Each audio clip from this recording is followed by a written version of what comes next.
There's a version of her husband that she absolutely adores. He's good with the kids, he's good with her, until he talks to his father.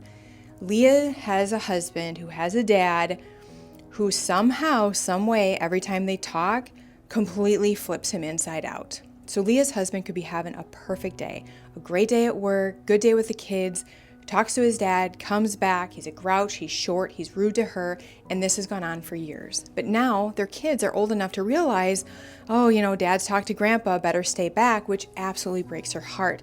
And no matter how many times or how many things she's tried to help him like containerize, whatever it is that your dad does to you, figure it out so that you don't allow his storm or turmoil to come in to dump all over our family. Nothing's worked. She's even had him go to therapy. That didn't even work. So now she's concluded that the next reasonable step is to cut off his dad, to have her husband completely cut him off so that they can actually have like one consistent version of him in the family and the kids don't have to worry and she doesn't have to suffer.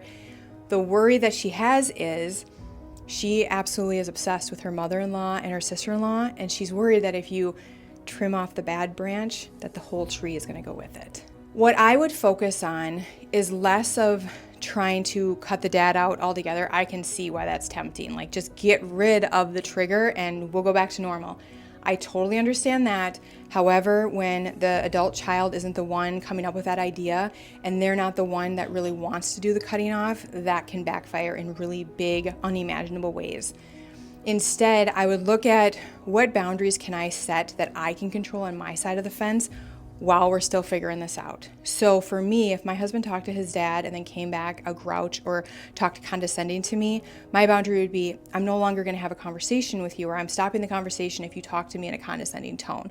And then I would mind that boundary by stopping the conversation if he talks to me like that. And for the kids, if he comes back and he's short with them and we're supposed to have a family movie night, we're not doing a family movie night anymore. The kids and I are going to go for a walk. We're going to go to the park. We're going to go swing in the backyard. Basically, we're not going to be there to experience, him just kind of venting off this, whatever's going on inside of him. We're not going to be on the receiving end. And what I'm hoping is that by me minding my side of the line, minding my boundaries, I hope that my husband would then be able to experience the consequence of his inaction. Because now you're making him feel the consequence instead of absorbing it. That's where hopefully something would shift. Then I wonder if he would be willing to decrease the frequency of the calls, or perhaps go back to therapy and really dig into what is it that his dad does to him when they talk on the phone.